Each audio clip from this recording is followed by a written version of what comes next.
जय गुरुदेव। जय गुरु।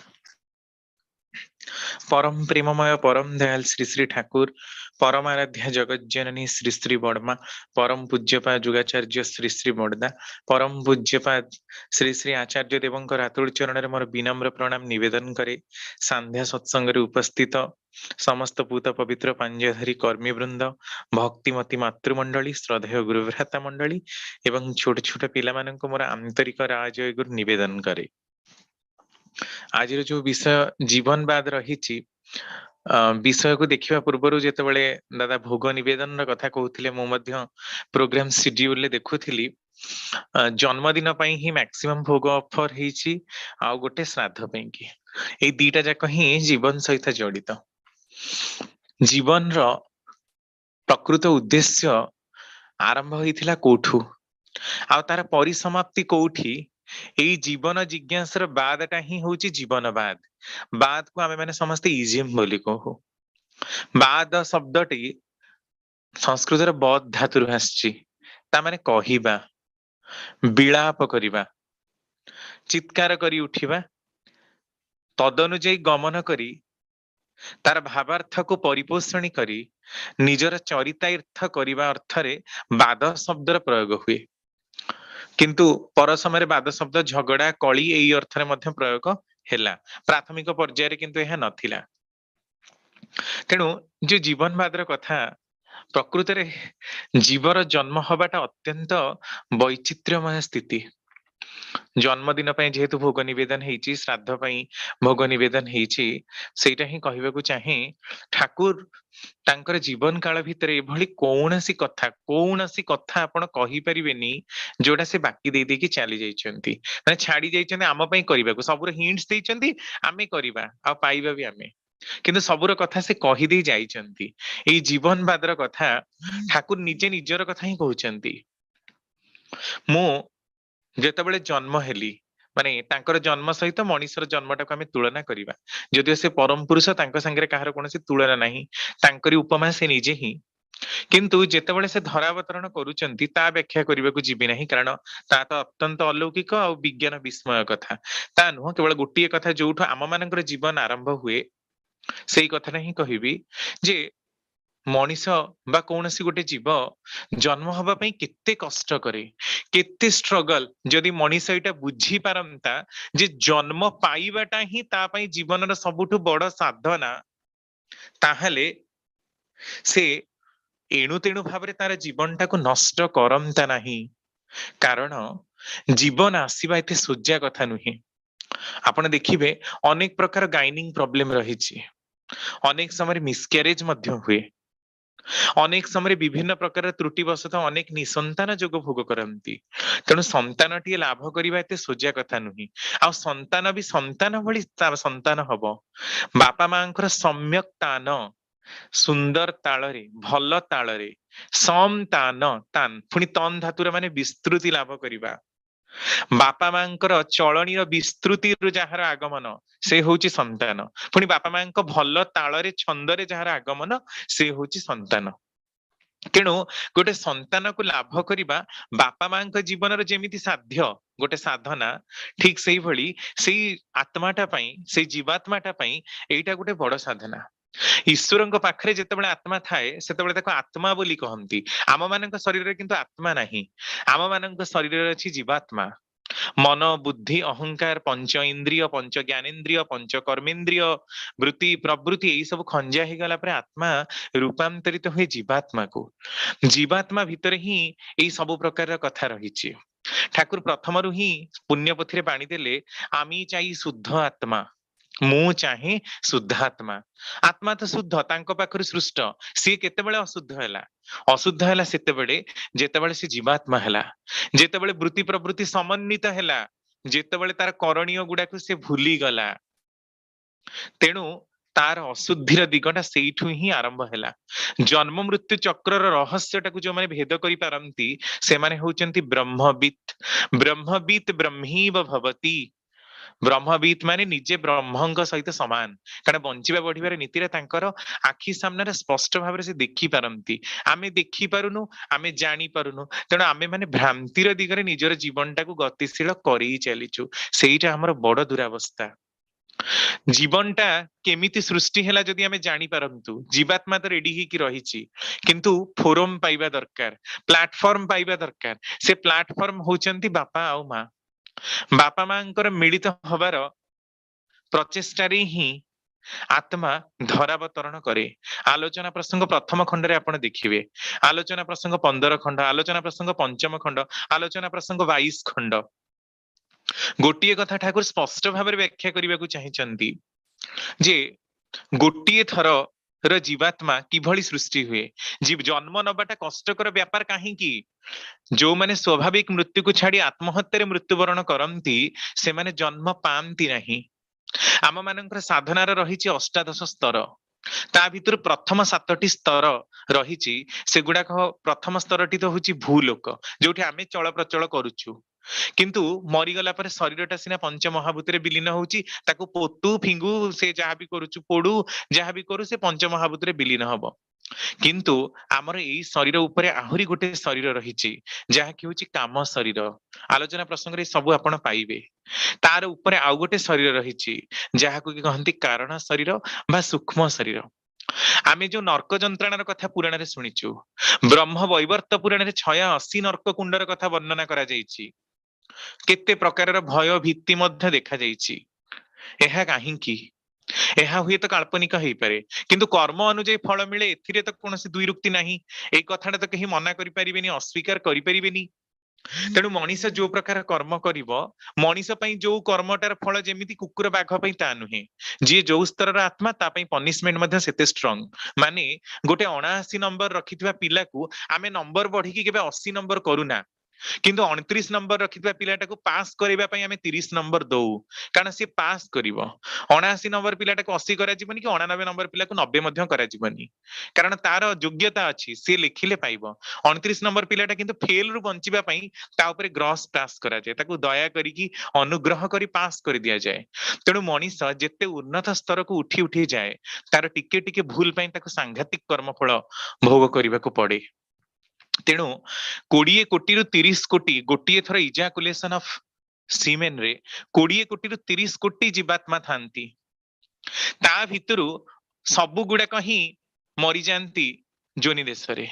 ତାପରେ ଯେତେବେଳେ ଯାଇ ତାହା ପ୍ରବେଶ କରେ, ମାନେ ଯୋନିର ଅଗ୍ରଭାଗରେ ଯାଇକି ସେ ଓଭମ ପାଖରେ ମିଳିତ ହବାକୁ ଯାଏ, ସେତେବେଳେ ମାତ୍ର 10 ରୁ 15ଟି ହିଁ ତା ପାଖରେ ଥାଏ। ଚିନ୍ତା କରନ୍ତୁ, 20 କୋଟିରୁ 30 କୋଟି, ଗୋଟେ ନୁହଁ ଦିଟା ନୁହଁ, ଏତେ ସଂଘର୍ଷ କରି କରି କରି କରି 20ରୁ 30ଟି ହିଁ ବଞ୍ଚନ୍ତି। ତା ଭିତରେ ପୁଣି ମାର ଯୋଉ ଭାବଟା ସର୍ବାଧିକ ପ୍ରମିନେଣ୍ଟ ଥାଏ, ବାପାକୁ ସେ ଯୋଉ ଭଳି ଉଦ୍ଦୀପ୍ତ କରିଥାଏ, ବପ୍ ଧାତୁର ମାନେ ବୁଣିବା, ସେଇଥିରୁ ବାପା ବୀଜ ବପନ କରେ ବୋଲି ସେ ବାପା।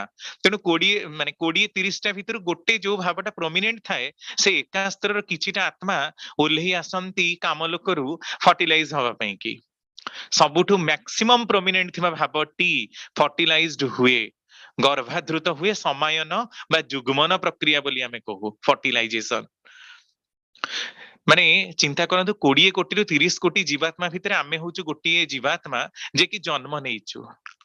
ତେଣୁ ଆତ୍ମହତ୍ୟା କରି ଯୋଉମାନେ ମରନ୍ତି, ସେମାନଙ୍କ ଜନ୍ମ ପାଇବାଟା ବହୁତ କଷ୍ଟସାଧ୍ୟ ହୁଏ। ନ୍ୟାଚୁରାଲ ଡେଥ ତା ନୁହେଁ, କିନ୍ତୁ ଲୋକ ବୁଝିପାରୁନି। ତେଣୁ ତାର ମ୍ୟାକ୍ସିମମ୍ ଟାଇମ ସମୟଟା ସେ ବୃତ୍ତି ପ୍ରବୃତ୍ତି ଭିତରେ ହିଁ ବିତେଇ ଦଉଛି। ଶୋଇ ଶୋଇକି ଜୀବନର 25ରୁ 27 ବର୍ଷ ବିତେଇ ଦଉଛି, ଦାନ୍ତ ଘଷି ଘଷିକି 6 ମାସ ବିତେଇ ଦଉଛି, କଥା ଗପି ଗପିକି 15 ବର୍ଷ, ଖାଇ ଖାଇକି 6ରୁ 7 ବର୍ଷ, ଆଉ ବାକି ସମୟ ଖାଲି ରୋଜଗାର କରିବ, ସ୍ତ୍ରୀ ପିଲା ଛୁଆ ଜନ୍ମ ମାନେ ପିଲାଙ୍କୁ ଜନ୍ମ କରିବ, ପିଲାଙ୍କୁ ବଢେଇବ, ବାହାଘର କରିବ, ନିଜେ ମରିଯିବ। ଆଉ ବେଳ କାହିଁ ଭଜିବି ହରି।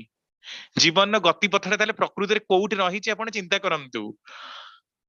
ଧର୍ମ ଯଦି ଫୁଟିଲା ନାହିଁ, ତ ବାସ୍ତବ ଆଚରଣର ପ୍ରତିଟି କର୍ମୀ ବାତିଲ କରି ରକ୍ତାକୁ କି ଲାଭ ହବ ତୋର ସେପରି ଧର୍ମୀ। ବାଲ୍ୟକାଳୁ ଧନ ଧର୍ମ ମୁଁ ସଞ୍ଚିବି, ଏ ଜୀବନ ଅନିଶ୍ଚିତ, କେଜାଣି କାହାର ମୃତ୍ୟୁ କାଳ ଆସି ହୋଇଯିବ ଉପସ୍ଥିତ। ଭକ୍ତ କବି ମଧୁସୂଦନ ରାଓଙ୍କ ଲେଖା। ଧର୍ମ ବୋଲି ଗୋଟେ ଅଲଗା ଜିନିଷ ଅଛି, ଜୀବନ ବୋଲି ମୃତ୍ୟୁ ପରେ ଯେ ଜୀବନ ଅଛି, ଏ ସବୁ କଥାର ଭ୍ରାନ୍ତି ପରିକଳ୍ପନାଟା କରିବାଟା ଠିକ କିନ୍ତୁ ନୁହେଁ। इह काଳରେ तू କରିବୁରେ ଯା ଉନ୍ନତି ବା ଅବନତି ସେହି କର୍ମ ତୋର ସ୍ଥିର କରିବ ପର କାଳର ଗତି। ତେଣୁ ଏଠି ନାହିଁ ଖାଲି ପର ସମୟରେ ଭଲରେ ପାଇବି, ଏମିତି ହେଇପାରିବନି। ମଣିଷର ସମ୍ପୂର୍ଣ୍ଣ ଚିନ୍ତାଧାରାର କ୍ରିୟାକଳାପ ତାର ସେଇ ଯୋଉ କାମ ଶରୀରରେ ଛାପ ଛାଡିଯାଏ। ତେଣୁ ମଣିଷ ଯଦି ଦୁଷ୍ଟାତ୍ମା ହୁଏ, ପବିତ୍ରାତ୍ମା ନ ହେଇ ଉଦ୍ଧତାତ୍ମା ହୁଏ, ତାହେଲେ ଯେତେବେଳେ ତାର ଶରୀର ଏଠୁ ତ୍ୟାଗ ହୁଏ, ଆତ୍ମା ଯେତେବେଳେ କାମ ଲୋକକୁ ଯାଏ, ସେତେବେଳେ ସେ ନର୍କ ଯନ୍ତ୍ରଣା ପାଏ। ଯୋଉ ଯୋଉ କର୍ମ କରିଛି ସେଇ ପ୍ରକାରର ଆଶା ସେ ପୂରଣ କରିବାକୁ ଚାହେଁ। ତାହା କିଭଳି ଅବସ୍ଥା? ଏମିତି ମତେ ଧରାଯାଉ ଏଇନା ଶୋଷ ଲାଗୁଛି, ତାହେଲେ ମୁଁ ପାଣି ପିଇବି, ପାଣି ପିଇଦେବି ଆଣିକି ସାଙ୍ଗେ ସାଙ୍ଗେ, କାରଣ ମୋର ପାଟି ଅଛି, ଦେହ ବି ଅଛି, ଚାଲି ବି ପାରୁଛି। କିନ୍ତୁ ଆପଣ ଚିନ୍ତା କରନ୍ତୁ, ମତେ ଜୋରେ ଶୋଷ ଲାଗୁଛି କିନ୍ତୁ ପାଣି କୋଉଠି ପିଇବାକୁ ମିଳିବନି, ତାହେଲେ କୋଉ ଅବସ୍ଥା? ମତେ ସାଇକେଲ ଚଲେଇବାକୁ ଇଚ୍ଛା ହଉଛି କିନ୍ତୁ ସାଇକେଲଟେ ମତେ ମିଳିବନି, ଭୋକ ଲାଗୁଛି, ତଣ୍ଟି ପିଟି ଜଳିଯିବ କିନ୍ତୁ ଖାଇବାକୁ ମିଳିବନି। ଏ ଯୋଉ ଅବସ୍ଥା ହୁଏ, ମଣିଷ ମରିଗଲା ପରେ ତାର କାମ ଶରୀରରେ ଯୋଉଟା ଆମେ କଷ୍ଟ ପାଉ, ନର୍କ ଯନ୍ତ୍ରଣା ପାଉ ବୋଲି ନର୍କ କୁଣ୍ଡର ବର୍ଣ୍ଣନା ଯୋଉ ବ୍ରହ୍ମ ବୈବର୍ତ ପୁରାଣ, ମାର୍କଣ୍ଡେୟ ପୁରାଣ, ବିଭିନ୍ନ ପୁରାଣରେ ବର୍ଣ୍ଣନା ରହିଛି, ସେଇ ପ୍ରକାର ଅବସ୍ଥାଟା ସେଇଠି ପ୍ରାପ୍ତ ହୁଏ। ପୁଣି କାମ ଶରୀର ମୃତ୍ୟୁ ହେଲା ପରେ ଆମେ ସିନା ମୃତ୍ୟୁରେ ଏତେ ବିଚଳିତ ହଉ, ମୃତ୍ୟୁରେ କେତେ କାନ୍ଦୁ, ପ୍ରକୃତରେ ଏହା କିନ୍ତୁ ଅତ୍ୟନ୍ତ ମାନେ ଦୁଃଖର କଥା। ଆଲୋଚନା ପ୍ରସଙ୍ଗ ତୃତୀୟ ଖଣ୍ଡରେ ଆପଣ ଦେଖିବେ, ପ୍ରଥମରୁ 2-3 ପେଜ ଛାଡିକି ସେ ଆଲୋଚନାଟା ରହିଛି। ଜଣେ ପିଲାଟି ନଣ୍ଡା ହେଇକି ଆସୁଛି ଠାକୁରଙ୍କ ପାଖକୁ। ଠାକୁର କହୁଛନ୍ତି, ଆରେ ତୁ କାହିଁ ନଣ୍ଡା ହେଇଛୁ? ନା ଠାକୁର ଆପଣ କଣ ଜାଣିନାହାନ୍ତି, ମୋ ବାପା ମାସେ ତଳେ ଚାଲି ଯାଇଛନ୍ତି। ଠାକୁର କହୁଛନ୍ତି, ହଁ ତୋ ବାପା ଚାଲିଗଲା? ତୋ ବାପା ବହୁତ ବଡ ଇଷ୍ଟକର୍ମୀ ଥିଲା। ସେ କହୁଛନ୍ତି, ଠାକୁର ଆପଣ ଛଳନା କରୁଛନ୍ତି, ଆପଣ ବା ସେଇଠି ଥିଲେ। ମୋ ବାପା କହିଲେ, ଏଇଠି ଠାକୁର ଅଛନ୍ତି ଏଇଠି। ଆମେ ପୁରାଣରେ ଶୁଣିଛୁ, କାର୍ତ୍ତିକ ମହାତ୍ମ୍ୟରେ, ଯେତେବେଳେ ମଣିଷ ମରିଯାଏ, ତା ଆତ୍ମା ଯଦି ପୁଣ୍ୟାତ୍ମା ହେଇଥାଏ, ତାକୁ କୁଆଡେ ନବା ପାଇଁ କି ଜୟ ବିଜୟ ଦ୍ୱାରପାଳ ଆସନ୍ତି, ସୁଶୀଳ ଅତିଶୀଳ ଦ୍ୱାରପାଳ ଆସନ୍ତି। ଆଉ ଯୋଉମାନେ ପାପୀ ଆତ୍ମା, ଦୁଷ୍ଟାତ୍ମା, ସେମାନଙ୍କର ଆମ ଦେହର ଯୋଉ ନବଦ୍ୱାର ରହିଛି, 2 କାନ, 2 ଆଖି, ତାଳୁ ରହିଛି, ମଳଦ୍ୱାର ରହିଛି, ମୂତ୍ରଦ୍ୱାର ରହିଛି, ପାଟି ରହିଛି, ଏଇଗୁଡାକରେ ପ୍ରାଣ ଚାଲିଯାଏ। ଯୋଉମାନେ ଦୁଷ୍ଟାତ୍ମା, ତାଙ୍କର ମଳଦ୍ୱାର ପଟେ ପ୍ରାଣ ଯିବ, ନିଶ୍ଚିତ ରୂପେ ଆପଣ ଦେଖିବେ ସେ ଝାଡା ଫେରି ଦେଇଥିବ, କାହାର ପରିସ୍ରା ହେଇଯାଇଥିବ, ସବୁ ଦୁଷ୍ଟାତ୍ମା ମାନଙ୍କର। କାହାର କାହାର କାନ ବାଟେ ରକ୍ତ ବାହାରେ, କାହାର କାହାର ପାଟି ବାଟେ ରକ୍ତ ବାହାରେ। ତାଳୁ ବା ମୂର୍ଧା ଫାଟିକି କେବଳ ଜ୍ଞାନୀ ପୁରୁଷ ମାନଙ୍କର ହିଁ ମୃତ୍ୟୁ ହୁଏ। ସାଧାରଣ ଲୋକଙ୍କର ତାଳୁ ବାଟେ ପ୍ରାଣ ଯାଏ ନାହିଁ, କାରଣ ସେଟା ଦ୍ୱାର ଥିଲା, ତାହା ବନ୍ଦ ହେଇଛି, ନବଦ୍ୱାର ଭିତରେ ଯୋଉ ଦ୍ୱାରଟା। ତେଣୁ ଆପଣ ଯେ ଏଇ କଥା କହୁଛନ୍ତି, ଆପଣ ଥିଲେ ସେଠି, ବାପା ମନା କଲେ ବୋଉକୁ କାନ୍ଦିବା ପାଇଁ, କି ମା ବି ବହୁତ ଜୋରେ ସେଠି କାନ୍ଦୁଥିଲା, ଭଉଣୀ ମାନେ ବି କାନ୍ଦୁଥିଲେ, ବାପା ମନା କଲେ, କହିଲେ ତମେ କାହିଁ ବ୍ୟସ୍ତ ହଉଛ, ଏଇଠି ମୋ ସାମ୍ନାରେ ଠାକୁର ଅଛନ୍ତି, ଠାକୁର ମତେ ଆସିଛନ୍ତି ନିଜେ ବିମାନରେ ନବା ପାଇଁ କି। ଆପଣ ଦେଖିପାରିବେ ଆଲୋଚନା ପ୍ରସଙ୍ଗ ତୃତୀୟ ଖଣ୍ଡର ସେ ଘଟଣା। ତାମାନେ ମଣିଷ ଜନ୍ମ ପାଇବା ଯେତିକି ରହସ୍ୟଜନକ, ମୃତ୍ୟୁଟା ମଧ୍ୟ ସେଇଭଳି କଷ୍ଟଜନକ। କାରଣ ଆମ ମାନଙ୍କ ଶରୀରରେ ବିଭିନ୍ନ ପ୍ରକାର କୋଷ ରହିଛି, ଅର୍ଣ୍ଣମୟ କୋଷ, ପ୍ରାଣମୟ କୋଷ, ଜ୍ଞାନମୟ କୋଷ। ସବୁ କୋଷ ସବୁ କାମ କରନ୍ତିନି। କୋଷର ଏକତ୍ର ସମାହାର ହେଲେ ଆମେ ତାକୁ ଟିସୁ ବୋଲି କହୁ। ଟିସୁ ଗୁଡାକ ବିଭିନ୍ନ ଅର୍ଗାନ ସିଷ୍ଟମ କରନ୍ତି, ଅଙ୍ଗ ପ୍ରତ୍ୟଙ୍ଗ କରନ୍ତି, ଅଙ୍ଗ ପ୍ରତ୍ୟଙ୍ଗ ମାନେ ପୁଣି ବିଭିନ୍ନ ପ୍ରକାର କାମ କରନ୍ତି। ତେଣୁ ସବୁ କୋଷ ସବୁ ପାଇଁ କି ଉପଯୁକ୍ତତା ଲାଭ କରନ୍ତି ନାହିଁ। ତେଣୁ ବିଭିନ୍ନ କୋଷ ବିଭିନ୍ନ ପ୍ରକାର କାମରେ ନିଜକୁ ନିୟୋଜିତ କରିଛନ୍ତି। ତେଣୁ ମଣିଷ ଜୀବ ଦଶାରେ ଯଦି ସତ୍ କର୍ମ ଭିତରେ ନିଜକୁ ନିୟୋଜିତ କରେ, ମରିଗଲା ପରେ ତାର ଚିନ୍ତାର ଚେତନାଟା ତଦ୍ରୁପ କାମ କରେ। ଠାକୁର ପୁଣି କହୁଛନ୍ତି, ଆଲୋଚନା ପ୍ରସଙ୍ଗର ହିଁ କଥା, ମଲା ପରେ ପୁଣି କେମିତି ଅବସ୍ଥାଟା ହୁଏ। ଆପଣ ଦେଖନ୍ତୁ, ଜୀବନ ବାଦର କଥା, ମୁଁ ଜୀବନ ଆଉ ମୃତ୍ୟୁର ରହସ୍ୟଟାକୁ ହିଁ ତୋଳି ଧରିବାକୁ ଚାହୁଁଛି, ଯେ ମଣିଷର ଜୀବନର ସାର୍ଥକତାଟା ପ୍ରକୃତରେ କୋଉଠି। ଇଷ୍ଟ ଗୁରୁଙ୍କୁ ଧରିବାର ତାତ୍ପର୍ଯ୍ୟଟା ତା ଜୀବନରେ କାହିଁକି ଅନିବାର୍ଯ୍ୟ, ସେ କେହି ବି ହେଇଥାଉ। ସେଥିପାଇଁ ଠାକୁରଙ୍କର ବାଣୀ, ହୁଅନା ଯୋଗୀ ହୁଅନା ଜ୍ଞାନୀ, ଗୋବିନ୍ଦ ଗୋସାଇ ଯାହା ହିଁ ହୁଅନା, ଯଜନ ଯାଜନ ଇଷ୍ଟବୃତ୍ତି ନ କରିଲେ ତୁ କିଛି ନୁହଁ। ଏଇ କଥାର ସାର୍ଥକତାଟି କୋଉଠି ରହିଛି, ଆପଣ ହିଁ ମାନେ ସେଇଟା ନିଜେ ବିଚାର କରିବେ ଆଉ ମତେ ଜଣେଇବେ। ମଣିଷ ଯେତେବେଳେ ମରିଯାଏ, ସେ ଏତେ ସହଜରେ ବି ମରେ ନା, କାରଣ ପିଣ୍ଡରୁ ଯେତେବେଳେ ପ୍ରାଣଟା ଛାଡି ଛାଡିକି ଯିବା ଭାରି କଷ୍ଟ ବ୍ୟାପାର। ମଣିଷ ଦେହରେ 100 ବିଲିୟନ ନ୍ୟୁରନ, ବିଲିୟନ ମାନେ 10⁹, ମାନେ 10⁻11 ନମ୍ବର ଅଫ ନ୍ୟୁରନ, ସ୍ନାୟୁ କୋଷ, 10⁻14 ନମ୍ବର ଅଫ କୋଷ ରହିଛି। ସ୍ନାୟୁ କୋଷ 10⁻11, ଆଉ କୋଷର ସଂଖ୍ୟା ଟୋଟାଲ 10⁻14। ଏତେ ସଂଖ୍ୟକ କୋଷ ଦେହ ଭିତରେ ରହିଛି। ପ୍ରତ୍ୟେକ ପରସ୍ପର ସହିତ ସାମଞ୍ଜସ୍ୟ ବି ରକ୍ଷା କରିଛନ୍ତି, ତେଣୁ ଆମେ ବଞ୍ଚିଛୁ। ତ ଏଇ ବଞ୍ଚିବା ଭିତରେ आम मानकर विभिन्न कोष विभिन्न प्रकार काम करुचंती तेणु जोटी प्राणमय कोष रही प्राणमय कोषरु प्रत्येकटी कोष आम मानकर रही माइटोकॉन्ड्रिया जहाँ को आम सूत्र कणिका बोली कहू जे कि एटीपी फॉर्मेशन करे जे कि देह को शक्ति दिए से शक्ति दउची बोली आमे काम करि परछु नहले आमे काम करि परिबुनी अचल होइकी पड़ी रहिबु हमर जहाँ भी काम सेही माइटोकॉन्ड्रिया द्वारा ही होउची मैक्सिमम शक्ति से ही दउची हमकु तेणु शक्ति प्रदान करे सी तो सेही सामंजस्य ता द्वारा ही रक्षा पाए तेणु मनीष जिते मरी जाए तार प्रत्येकटी से प्राणमय कोषरु प्राण छाड़ी छाड़ी आसीबो प्रथमे गोड़ आडू प्राण छाड़ी छाड़ी छाड़ी छाड़ी मुंड जाए जीव यह विज्ञानी माने मध्य प्रमाण करिसंती मनीष मरिबार घंटाटे परे मध्य हार्टबीट बंद हबार घंटाटे परे मध्य ब्रेन रो फैकल्टी गुडा काम करूथबो ब्रेन रो सेल गुडा काम करे जे पर्यंत ब्रेन सेल डेड न हेची मेडिकल साइंस रे से पर्यंत गोटे शरीर को डेड बोली कुहा जाए ना साधारण लोक पई हार्टबीट बंद हेले किंतु से डेड बोली घोषित हुए तेणु मृत जो माने शरीर मस्तिष्क कोष रही सेटा मरिला परे ही हुए मनीष मल्ला भले जो चेतनाटा नेकी जाए चेतना से पुणी केमती निये प्रकृत कथा आमे पुणी आउ गोटे कथा भी आमे कहूना चित्रगुप्तर पांजी रही जमंक पाखरे जम माने पुणी कौन आलोचना प्रसंग 21 खंड ठाकुर कहते जम माने हेला नियम बा संयम जो माने नियम बा संयम रो व्यतिक्रम चलनी चलंती सेई माननकु ही प्रकृत रे जम निये ग्रास करे जम माने पुणी होचंती सम्मन देवता मृत्युर देवता समन माने पुणी मंगल भी सम धातुर माने मंगल तेणु जम मंगलर देवता आमे अमंगल काम कले हमकु जम देवता नेबे तेणु जेतेबेले मनीषर प्राणटा छाड़ी जाए से छाड़ीबार जस्ट टिके पूर्वर अवस्था रे से आखि सामने रे सबु गुडाक जीवन ठारू माने जन्म ठारू आरंभ करी मृत्यु पर्यंत ता जानत अवस्था रे हो अजानत अवस्था रे हो करिथिबा प्रत्येकटी कर्म तार आखि सामने रे टीवी पर्दा रे जेमति तळे लेखा गुडाक आपनकर भासी जाय आपण देखिबे सेमती सबु कर्म गुडाक भासी जिवो से भासी की जीवा बेले जोठी प्राणटा छाड़ी जिवो जो माने पापी आत्मा जो माने दुष्टात्मा कुकर्म रे निजको लिप्त करिसंती जीवन जाक सेई माने से पाप कर्मटा को देखिकी ही तांको प्राण छाड़ी जीवो जाहाको आमे कहू ताकू जमदूत माने नेले कारण आखि बड़ बड़ तराटी देइथिबो भयावह अवस्था हेइथिबो पाटी मेला हेइ जाइथिबो एमती हाथ दीटा माने पूरा विच्छिन्न होइकी पड़िकी रहिथिबो दूर रे एई अवस्था को आमे कहू जमदूत माने नेले किंतु जो माने आखि बंद करी मरिथांती हसिला भली माने तांकर मुहर एक्सप्रेशन थाए आमे सेठी कहू जे देवदूत माने नेइथांती ता माने से भलो कर्मटाकू देखिकी मरिची तेणु जो कर्मटाकू से जो टीवी रो पर्दा सामने रे रील भली भासी जाउथिला सेटाकू देखिकी जिए भलरे मला से भल अवस्था प्राप्त होला जी खराब रे मला से खराब अवस्था प्राप्त होला माने तारा जीवात्माटा जेतेबेले छाड़ी गला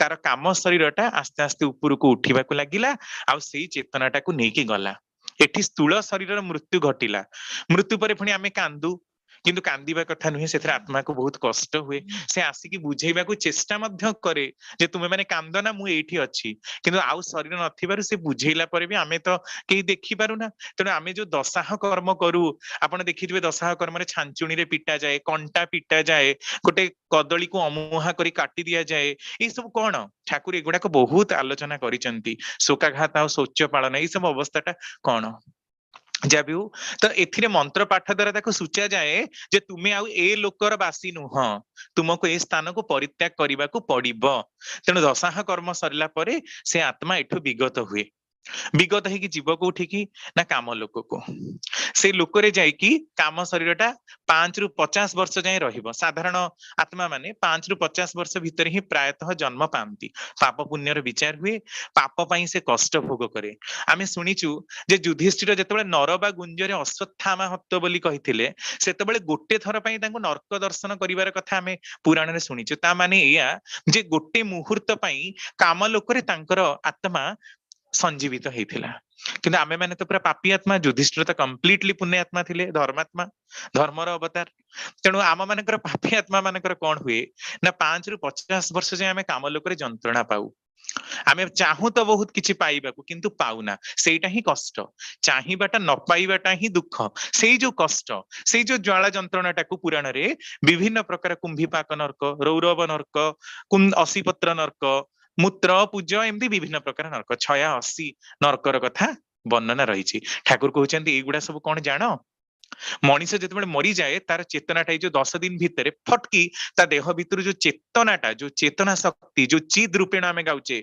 चिद रूपेण परिव्याप्तम त्रैलोक्यं सचराचरम ये जो चिद अणु चित शक्तिटा माने फटकी कटि जाए तार चेतनाटा पूरा फटकी कटि जाए केमती कटे आपण स्कूल ले सब हम रिसेस जेतेबेले हुए आपनकर जो ये पीरियड टा हुए खाइबा छुट्टी पीरियड हुए खेल छुट्टी पीरियड कहंती टंग टंग करी घंटा बाजे सेमती 3 थर टंग टंग करी की घंटा बाजे जोथरे की ब्रेन रु आम मानकर इह जगत रु समस्त चेतना पूरा कटि जाए कटि गला परे आमे गोटे विराट अंधार भितर प्रवेश करे माने से जो काम शरीर सहित से जो जीवात्माटा विराट अंधार भितर प्रवेश करे सेठी से कांदीबाकू लागे कारण से विराट अंधार भितर आमको भी जदि एना छाड़ी दिया जीवो भुवनेश्वरटा पूरा अंधार हे जीवो केही कुआडे लोक रहिबे ना आमे एकुटिया एटी रहइबा तो ऑब्वियसली हमको डर ही लागिवो कारण आमे सारी पक्ते किछि ही देखिबानी खाली अंधार ही अंधार थिबो सेमते अंधारुआ गोटे स्थिति को आडे कोनसी शब्द नाही निस्तब्धतार प्रतीक एठी ही जो पूर्वर मु कहूतिली जे जीवन में गुरु ग्रहणर प्रयोजन कोठी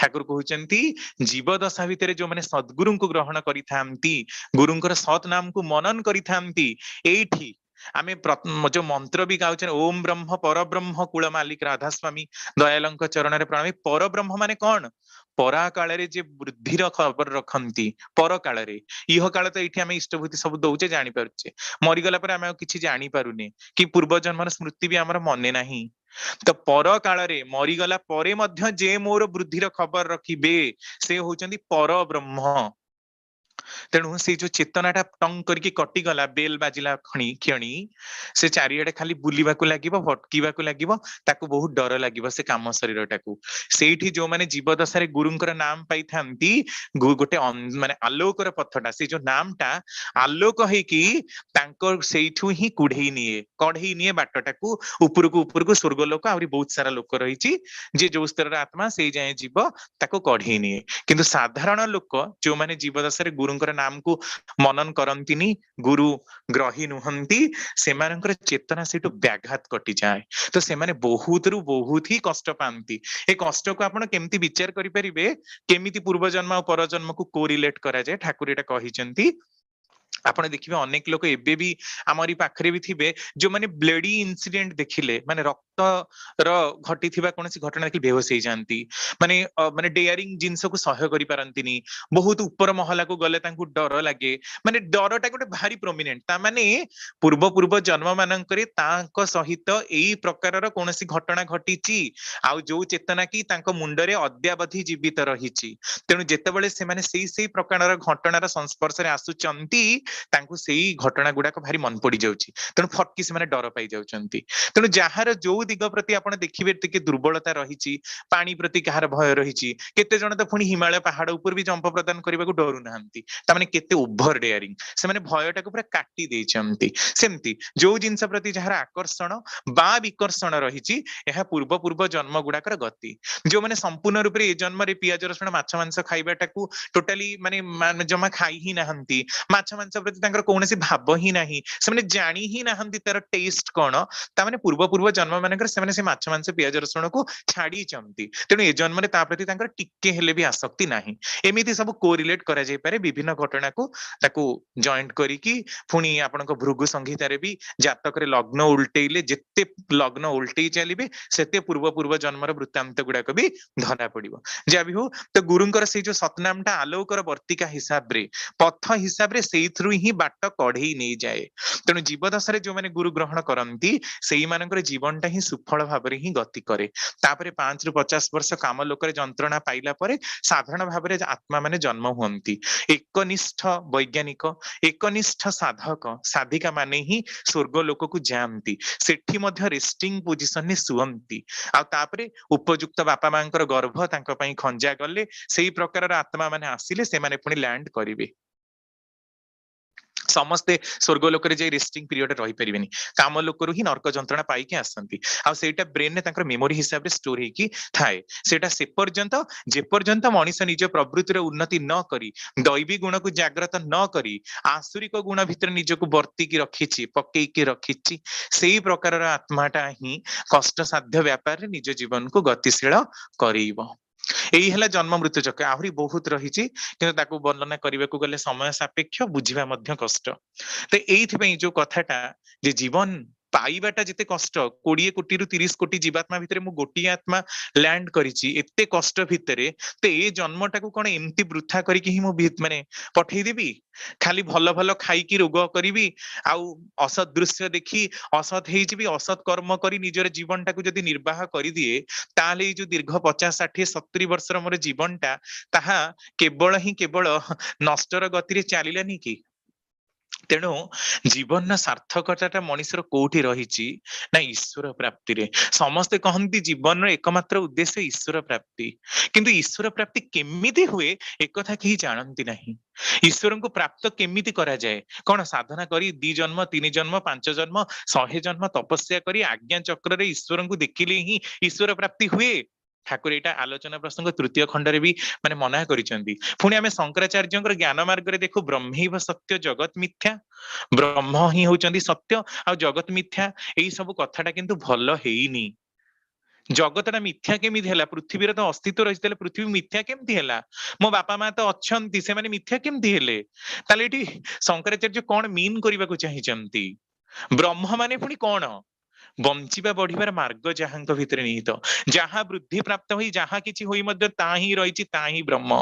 ହୁଏତ ଡାଇନେସର ମରିଯାଇଛି, କିନ୍ତୁ ଡାଇନେସର ଆତ୍ମାଟା ଆଜି ଅଛି। ଡାଇନେସର କନଭର୍ଟ ହେଇଛି ରେପ୍ଟାଇଲ ଫର୍ମକୁ। ପୃଥିବୀର 460 କୋଟି ବର୍ଷର ସୃଷ୍ଟିରେ ଅନେକ ଅସଂଖ୍ୟ ଜୀବ ପୃଥିବୀରେ ବିଲୁପ୍ତି ହେଇଛନ୍ତି। ଆମେ ମଧ୍ୟ ଦିନେ ବିଲୁପ୍ତିର ପଥରେ ଧାଇଁବୁ, କେହି ରହିବେନି। ତାଙ୍କର ସୃଷ୍ଟିରେ ଏଭଳି ଅସଂଖ୍ୟ ଗ୍ରହ ନକ୍ଷତ୍ର, ପ୍ରତି ମୁହୂର୍ତ୍ତରେ ସୃଷ୍ଟି, ପ୍ରତି ମୁହୂର୍ତ୍ତରେ ବିଲୀନ। ମାନେ ସୃଷ୍ଟି ତାଙ୍କର ହିଁ ଖେଳ ଘର, ଗୋଟେ ଚୁଟକି ମାରିଲେ ହିଁ ସବୁ ସରିଯିବ। ତାପରେ ବି କିନ୍ତୁ ଆମ ପାଇଁ ଏତେ କଷ୍ଟ ସ୍ୱୀକାର କରି ଜନ୍ମ ପରେ ଜନ୍ମ, ହଜାର ହଜାର ବର୍ଷ, 500 ବର୍ଷର ଗ୍ୟାପରେ ସେ ଆସୁଛନ୍ତି। ଏଇ କଥାଟା ଯଦି ମଣିଷ ବୁଝିପାରନ୍ତା ଯେ ପରମ ପିତାଙ୍କର ବଳିଦାନଟା ଜଗତ ପାଇଁ କେତେ, ଆଉ ତାଙ୍କୁ ଗ୍ରହଣ କରି ଚାଲିବାରେ ମଣିଷର ସୁଖ ଛଡା ଦୁଃଖ ନାହିଁ, ତାହେଲେ ହିଁ ନିଜ ଜୀବନକୁ ସେ ଅମୋଘ ପଥରେ ଗତିଶୀଳ କରେଇ ଚାଲନ୍ତା। ତାର ଜୀବନ ଗୁରୁ ଗ୍ରହଣ କରି ସାର୍ଥକ ହୁଅନ୍ତା। ଗୁରୁ ଗ୍ରହଣ କଲେ ହିଁ ଜୀବନ ସାର୍ଥକ କିନ୍ତୁ ହୁଏ ନା। ନ ମାନି ଚାଲିଲେ ସ୍ୱୟଂ ଗୁରୁ ବା ଈଶ୍ୱର ବି କିଛି କରିପାରିବେନି। ଠାକୁର କହୁଛନ୍ତି ଈଶ୍ୱର ଯଦି ସ୍ୱୟଂ ଈଶ୍ୱର ବି ହୁଅନ୍ତି, ମୁଁ ତାଙ୍କୁ ଗ୍ରହଣ କରି ନପାରେ, ଧରି ନପାରେ, ବୁଝି ନପାରେ, ତାହେଲେ ମୋର ସେ ଈଶ୍ୱରତ୍ୱର ବି ଦାମ କୋଉଠି ରହିଛି? ଯିଏ ଯାହା ବି ହୁଅନ୍ତୁ ନା କାହିଁକି, ମୋର କରିବା, ମୋର ବୁଝିବା, ମୋର ଜାଣିବା ଯଦି ଏଇ ସବୁ ଗୁଡାକ ଏକା ସାଙ୍ଗରେ ସମାହିତ ନ ହୁଏ, ତାଙ୍କୁ ନେଇ, ତାଙ୍କୁ ଧରି, ତାଙ୍କୁ ପାଇ ଯଦି ମୋର ଜୀବନ ଚଳନାର ଗତି ସୁଠାମ ଦିଗରେ ଗତିଶୀଳ ନ ହୁଏ, ତାହେଲେ ତାଙ୍କୁ ନବା କଣ ମୋର ସାର୍ଥକ ହେଲା କି? ତାଙ୍କୁ ବୁଝିବା କଣ ମୋର କେବେ ହେଇଥିଲା କି? ତାଙ୍କୁ ଗ୍ରହଣ କରିବାଟା ମୋର ବ୍ୟର୍ଥ ବୋଧକ ହେଲା ନାହିଁ କି? ତେଣୁ ପ୍ରକୃତରେ ମନୁଷ୍ୟ ଜୀବନର ଗୁରୁ ଗ୍ରହଣର ପ୍ରୟୋଜନୀୟତାରେ ଏଇଠି। ଜୀବନବାଦର ମୂଳଟା ହିଁ ହଉଛି ଗୁରୁ। ଗୁରୁ ଶବ୍ଦର ଅର୍ଥ କଣ ଆମେ କହୁ? ଗୁକାର ଅନ୍ଧକାରସ୍ତୁ ରୁକାର ସନ୍ନିବର୍ତ୍ତକଃ, ଅନ୍ଧକାର ନିବୃତ୍ତ୍ୟାତୁ ଗୁରୁରିତ୍ୟ ବିଧୀୟତେ। ଅଜ୍ଞାନ ରୂପକ ଅନ୍ଧକାରରୁ ଆଲୋକର ବର୍ତ୍ତିକାର ମାର୍ଗରେ ଯେ ସଦାସର୍ବଦା ପ୍ରଜ୍ୱଳିତ କରି ନେଇଯାଇ ପାରନ୍ତି, ସିଏ ହିଁ ହଉଛନ୍ତି ଗୁରୁ। ଗୁରୁ ଶବ୍ଦର ଅର୍ଥ ପୁଣି ଓଜନ। ଓଜନ ଯଦି ଆମେ ନିଜକୁ ଦବା, ତାହେଲେ ଗୁରୁଙ୍କର ଅସ୍ତିତ୍ୱକୁ ବୁଝିପାରିବା। ଆମେ କିନ୍ତୁ ଗୁରୁଙ୍କୁ ଏମିତି ସମ୍ମାନ ଦଉଛେ, ତାଙ୍କର ବିପଦରେ ଠିଆ ହଉନା, ତାଙ୍କୁ ମରିବା ପାଇଁ ଛାଡି ଦଉ। ଆମର ଗୁରୁ ଭକ୍ତି ଏଇ ପ୍ରକାରର। ମାନେ ସମୟ ସାପେକ୍ଷ, ମୁଁ ଖାଲି ଗୋଟିଏ ଘଟଣା କହିକି ହିଁ ରଖିବି ଯେ ମାନେ ଠାକୁର ଏଟା ଆଲୋଚନା ପ୍ରସଙ୍ଗରେ କହୁଛନ୍ତି, ଗୁରୁ ଯଦି ଅସତ୍ ବି ହୁଅନ୍ତି, ଶିଷ୍ୟତ୍ୱର କିନ୍ତୁ ଦାମ ରହିଛି। ଶିଷ୍ୟ ଯଦି ଠିକ ଶିଷ୍ୟ ହୁଏ, ଯଦି ଡିସାଇପିଲ ହୁଏ, ଯଦି ଡିସିପ୍ଲିନ ହୁଏ, ତାହେଲେ ଗୁରୁଙ୍କୁ ବି ସେ ପରିବର୍ତ୍ତନ କରିଦିଏ। ଦିନେ ଗୋଟିଏ ଜାଗାରେ ଜଣେ ଭଣ୍ଡ ଗୁରୁ ଥିଲେ, କିନ୍ତୁ ଠାକୁରଙ୍କ ନାଁ ଦଉଥିଲେ, ସେ କିନ୍ତୁ ଭଣ୍ଡ। ଆଜିକାଲି କେତେ ଭଣ୍ଡ ବାବାଙ୍କର ପର୍ଦ୍ଦାଫାଶ ଆପଣ ଜାଣନ୍ତି, ସେମିତି ଗୋଟେ ଭଣ୍ଡ ଗୁରୁଟେ ଥିଲେ। କିନ୍ତୁ ତାଙ୍କର ଯେ ଶିଷ୍ୟଟି ଭାରି ନିଷ୍ଠାବାନ ଶିଷ୍ୟ, ସିଏ ପ୍ରାଣପଣେ ଗୁରୁଙ୍କର ପ୍ରଦତ୍ତ ନାମଟାକୁ ଠିକ ଭାବରେ ଜପ କରୁଥିଲା। ଏମିତି ଦିନେ ସମୟ ଆସିଲା, ସେ ଗାଁ ଦାଣ୍ଡରେ ଚାଲିକି ଯାଉଛି, ଗୋଟେ ପିଲାଟେ ମରିଯାଇଛି, ସମସ୍ତେ କାନ୍ଦୁଛନ୍ତି। ସେ ଶିଷ୍ୟଟି କହୁଛି, କାହିଁ ଆପଣ ମାନେ କାନ୍ଦୁଛନ୍ତି? ନା ପିଲାଟି ମରିଯାଇଛି। ସେ କହିଲେ, ଏଇ କଥାଟା? ମୋ ଗୁରୁ ମତେ ଗୋଟେ ଏମିତି ନାମ ଦେଇଛନ୍ତି ଯେ ମୁଁ ମଲା ଲୋକକୁ ବି ବଞ୍ଚେଇ ଦେବି। ସମସ୍ତେ କହିଲେ, ହଉ ଦେଖି ବଞ୍ଚେଇ ଦିଅ। ପ୍ରକୃତ କଥା, ସେ ନାମ ଜପିକି ବଞ୍ଚେଇ ଦେଲା। ତାପରେ ସେ ଗୁରୁଙ୍କର ବହୁତ ନାଁ ଡାକ ହେଇଗଲା। ଆପଣଙ୍କର ନେଇକି ସେଇ ଯୋଉ ଲୋକଟା ଏମିତି ବଞ୍ଚେଇ ଦେଲା।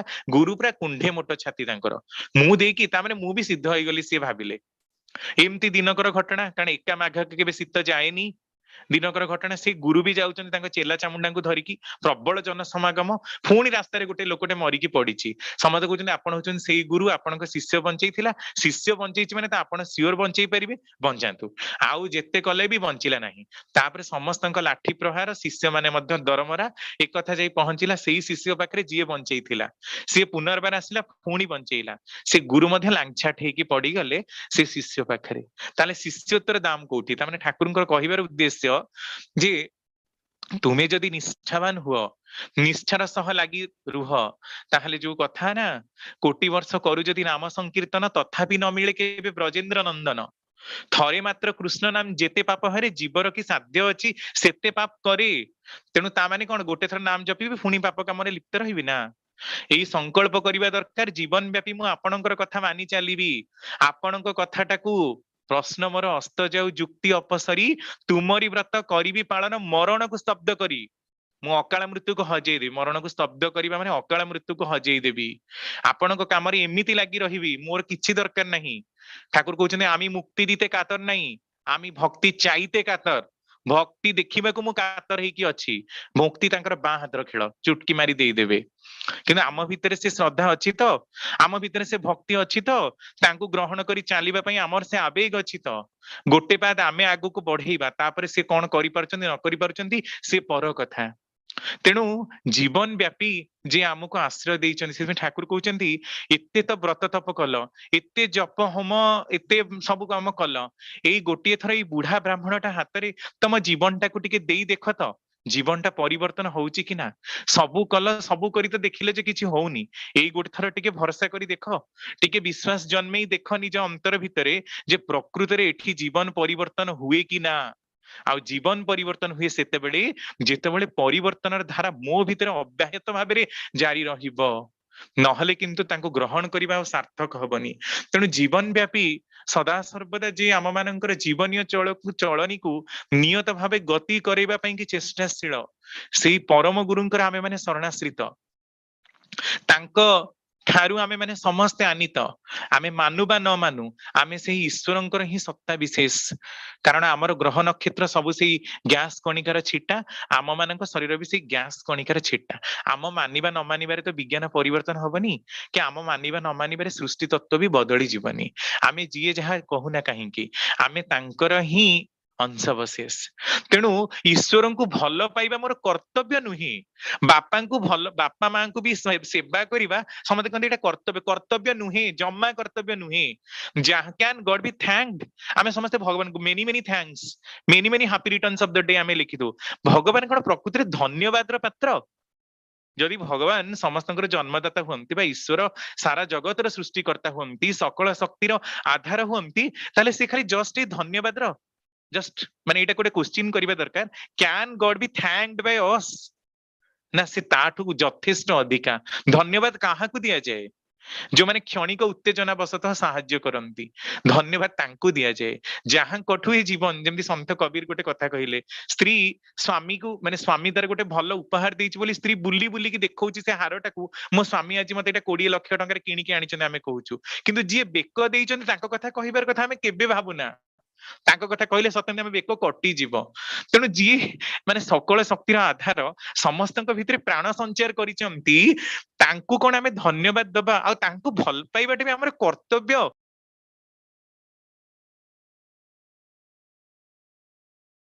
କର୍ତ୍ତବ୍ୟ ନୁହେଁ, ଆମ ମାନଙ୍କର ଅନ୍ତରର ସ୍ୱତଃ ସ୍ଫୁର୍ତ୍ତ ଆବେଗ। ବାପା ମାଙ୍କୁ ବି ସେମିତି ଭଲ ପାଇବା, ଶ୍ରଦ୍ଧା କରିବା, ଜୀବନ ବ୍ୟାପୀ ତାଙ୍କୁ ନେଇ ଚାଲିବା, ଏଇଟା ଅନ୍ତରର ଆକୁତି, ଅନ୍ତରର ଆବେଗ। ଏହା କର୍ତ୍ତବ୍ୟ ନୁହଁ। କର୍ତ୍ତବ୍ୟ କହିଲେ ତା ଧୃଷ୍ଟତା ହବ।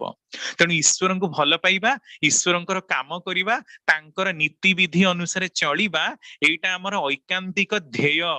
ଶୟନେ ସପନେ ଜାଗରଣେ ଯେମିତି କଥା କହନ୍ତି, ଇଷ୍ଟଙ୍କର ହିଁ ପଥ ପ୍ରଦର୍ଶିତ ମାର୍ଗରେ ନିଜକୁ ଗତିଶୀଳ କରିବା, ଏଇଟା ହିଁ ଆମ ମାନଙ୍କର ଜୀବନର ଐକାନ୍ତିକ ଧ୍ୟେୟ।